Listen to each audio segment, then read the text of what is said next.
Hello everyone, welcome back to Edumaths mentor. तो आप सभी का स्वागत है एडुमैथ्स मेंटर पर।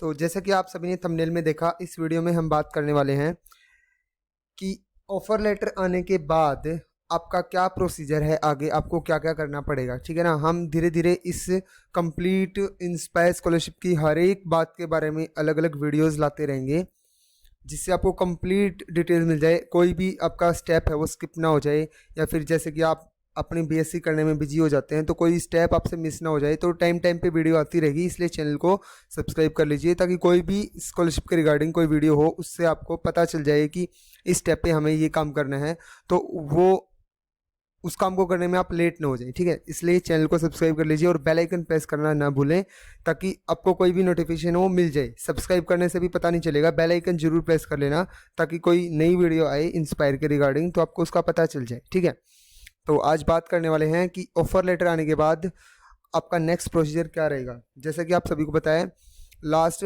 2-3 डेज में ऑफर लेटर्स बहुत से स्टूडेंट्स के आ चुके हैं। जो ऑफर लेटर्स होते हैं भाई, वो किसी भी मतलब ऐसे नहीं आते कि भाई सभी स्टूडेंट्स के एक ही दिन आ जाएंगे, आगे पीछे आते हैं। मतलब किसी के आज आ गया, किसी को परसों आ गया, किसी का 2 दिन बाद आ गया, ऐसे ऑफर लेटर्स रिलीज होते हैं। तो जैसे कि आपको पता है 6 तारीख को ऑफिशियली ऑफर लेटर्स बहुत सारे स्टूडेंट्स के रिलीज हुए थे और आज जो है 8 तारीख है। तो ये देखिए आपके सामने जो इंटरफेस खुला हुआ है, आपका जो ऑफर लेटर है वो कुछ इस टाइप का आएगा। अगर किसी स्टूडेंट का नहीं आया है तो वो देख लीजिए, आपका जो ऑफर लेटर आने वाला है वो कुछ इस टाइप का रहेगा। इंस्पायर जो डिपार्टमेंट रिलीज करेगा, department of science and technology, आपका इंस्पायर ऑफर लेटर इस टाइप का आएगा। ये आपका एज ए आप प्रोविजनल सिलेक्शन मान सकते हो कि आप कंफर्म हो चुके हो कि आपका सिलेक्शन हो चुका है कट ऑफ के बेस्ड पे, या फिर आप टॉप 1% के बेस पे आप इंस्पायर स्कॉलरशिप के लिए सेलेक्ट हो चुके हो। ठीक है ना। अब आगे की गाइडलाइंस आपको फॉलो करनी है, तो धीरे धीरे हम इस वीडियो के अंदर बस वही बात करेंगे कि आपको ऑफर लेटर आने के बाद करना क्या है। उसके बाद नेक्स्ट वीडियो आएगी गाइडलाइंस के रिगार्डिंग कि भाई आपको क्या क्या चीज़ें फॉलो करनी है जिससे आपकी स्कॉलरशिप का जो कैंडिडेचर है वो आपका फेल ना हो जाए, यानी कि डिसमिस ना हो जाए, आपकी स्कॉलरशिप कैंसिल ना हो जाए। ठीक है ना। आपको स्कॉलरशिप मिलती रही, क्योंकि बहुत बड़ा अमाउंट है। पर ईयर आपको 80,000 मिलने वाले हैं, बहुत ही बड़ा अमाउंट है, छोटा अमाउंट नहीं है। तो कहीं आपका स्कॉलरशिप कैंसिल ना हो जाए, इसके रिगार्डिंग सारी गाइडलाइंस आपको बताई जाएंगी। ठीक है। तो देखिए, on the basis of your application submitted under SHE component of the scheme innovation science project inspired, I am delighted to inform you have been provisionally selected. आप प्रोविजनली सेलेक्टेड हो चुके हो for the award of inspire scholarship of the year 2019। ठीक है ना। ये देखिए 6/8/2020 को ऑफर लेटर रिलीज हुए थे, उनमें से एक ऑफर लेटर है स्टूडेंट का। उसके बाद ये इसका रजिस्ट्रेशन नंबर है, सिक्योरिटी इश्यूज के लिए इसको हाइड किया गया है। आपका यहाँ पे जो रजिस्ट्रेशन नंबर है वो मिलेगा, यहाँ पे आपका नाम होगा। ठीक है।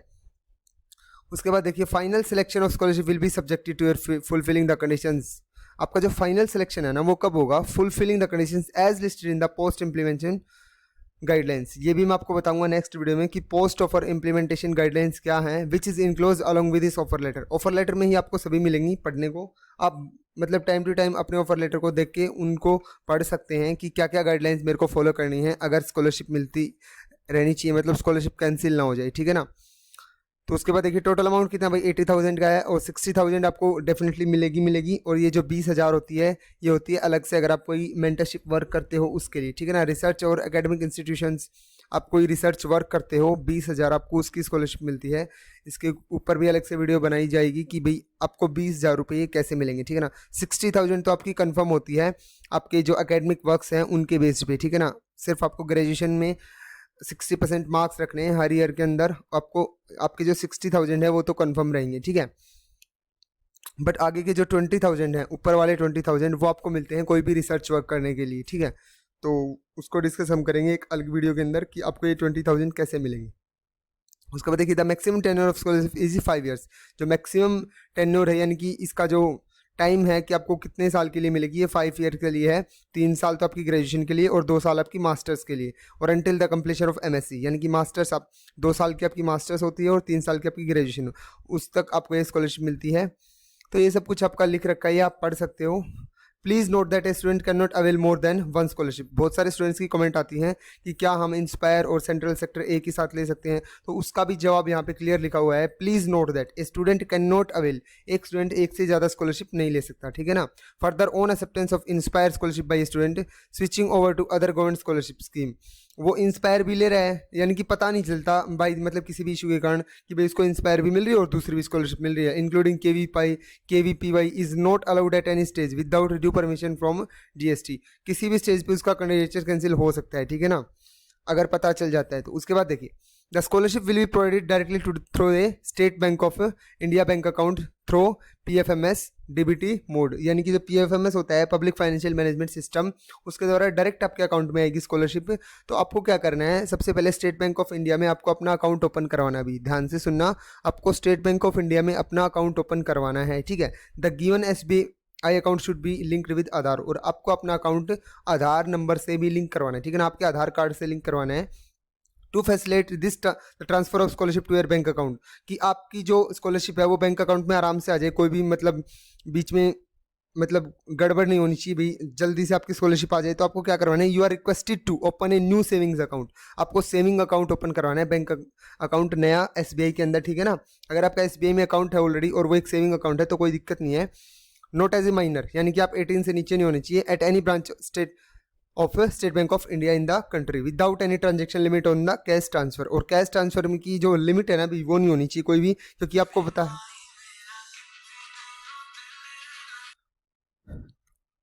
स्कॉलरशिप का अमाउंट बहुत ज़्यादा आएगा, अबाउट 60,000, और जो आपकी फर्स्ट ट्रांजेक्शन होती है ना वो आती है 120 lakhs की, यानी कि 1,20,000 रुपये एक साथ आते हैं आपके अकाउंट में। तो आपकी जो कैश ट्रांसफ़र की है वो लिमिट नहीं होनी चाहिए अकाउंट के अंदर कि भाई इतने से ज़्यादा पैसे नहीं आ सकते, ठीक है ना। कैश मतलब ट्रांजेक्शन की लिमिट नहीं होनी चाहिए, विदाउट एनी ट्रांजेक्शन लिमिट, ठीक है। एंड उसके बाद देखिए, ये जो गाइडलाइंस हैं आप पढ़ सकते हैं। Please note that your bank account should B not a Jan Dhan zero balance opening account और similar types of other accounts, यानी कि कोई अकाउंट ऐसे सिर्फ सेविंग अकाउंट होना चाहिए और आपका अलग से अकाउंट होना चाहिए, सिर्फ आपका, ठीक है ना। जॉइंट अकाउंट और accounts in other banks other than SBI will not be accepted, सिर्फ SBI का अकाउंट होना चाहिए भी, ठीक है। After opening the saving accounts in SBI you may please fill up the proforma available on the online web portal www.this, ये जो आपकी इंस्पायर की ऑफिशियल साइट है इसका लिंक है, ये मैं आपको डिस्क्रिप्शन बॉक्स में दे दूंगा। यहाँ पे क्या बोल रहे हैं, आपको SBI में लिंक जो अकाउंट है वो ओपन करवाने के बाद क्या करना है, वेबसाइट पे जाना है और आपकी आईडी को खुद को आपको अपनी आईडी ओपन कर लेनी है, और वहाँ पे जाके क्या करोगे, आपको जो स्टार्टिंग वाला इंटरफेस दिखेगा ना वहाँ पे आपको मतलब पहले ही होम पेज पे ऊपर आपको जो बैंक अकाउंट डिटेल्स है वो अपलोड करने का जो है वो मिल जाएगा। देखिए मैं आपको खोल के दिखाता हूँ। देखिए साइट पे आने के बाद जब यहाँ पे आप लॉगिन आईडी और अपना पासवर्ड फिलअप करोगे ना, तो साइन इन करने के बाद जो पहला ही आपका इंटरफेस आएगा उसके ऊपर ऑप्शन आएंगे, वहाँ पे स्कॉलरशिप के ऑप्शन पे क्लिक करना, और स्कॉलरशिप के ऑप्शन पे क्लिक करते ही आपका ऑप्शन आ जाएगा वहाँ पे अपलोड बैंक अकाउंट डिटेल्स का, वहाँ पे आप बैंक अकाउंट डिटेल्स अपनी अपलोड कर देना, और जो स्कैन्ड फाइल है वो भी जो बैंक अकाउंट की फर्स्ट मतलब जो बैंक अकाउंट की आपकी कॉपी है उसका जो फर्स्ट पेज है उसकी जो डिटेल्स हैं वो वहाँ पे अपलोड करनी होती है स्कैन करके। ये देखिए स्टेज 1 के अंदर बता रखा है आपको सबमिशन ऑफ अकाउंट डिटेल्स कैसे करना है आपको। The scholars must submit the account details in the specified format. Specified format में आपको क्या करनी है भाई, अकाउंट डिटेल्स फिल करनी है आपकी, along with the self attested photocopy of front page of the bank passbook. जो आपकी बैंक पासबुक होती है उसकी फ्रंट पेज का क्या करना है भाई, अटेस्टेड फोटोकॉपी करनी है आपकी, सेल्फ अटेस्टेड, उसके ऊपर आपको साइन करने हैं। एंड आधार कार्ड और Aadhaar enrolment slip, and last date for the submission of bank documents is strictly before 31 December 2020, ठीक है ना, 2020 यानी कि 31 दिसंबर। पहले के जो ऑफर लेटर्स आते थे ना उनमें भी 4 महीने का इसका टाइम होता था भाई, 4 मंथ्स का, और अभी भी 4 मंथ्स ही रहते हैं। देखिए अगस्त सितंबर अक्टूबर नवंबर दिसंबर 4 महीने ही हैं। 4 मंथ्स के अंदर आपको ये डिटेल्स फिलअप करनी होती हैं, यानी कि 120 डेज़ के अंदर। अगर आप इन डेज़ के अंदर नहीं करते देन आप फर्दर कोई भी एक्शन नहीं लिया जाएगा, आपको कोई टाइम नहीं दिया जाएगा। 120 डेज़ का टाइम बहुत ज़्यादा होता है, इससे अच्छा आप अभी अपनी बैंक में अकाउंट ओपन करवा लीजिए और उसकी बैंक पासबुक का जो फर्स्ट पेज है उसको सेल्फ अटेस्ट करके अपलोड कर दीजिए, और आधार कार्ड को भी आप अपलोड कर दीजिए, आधार नंबर भी वहाँ पे डालना होता है, ठीक है ना।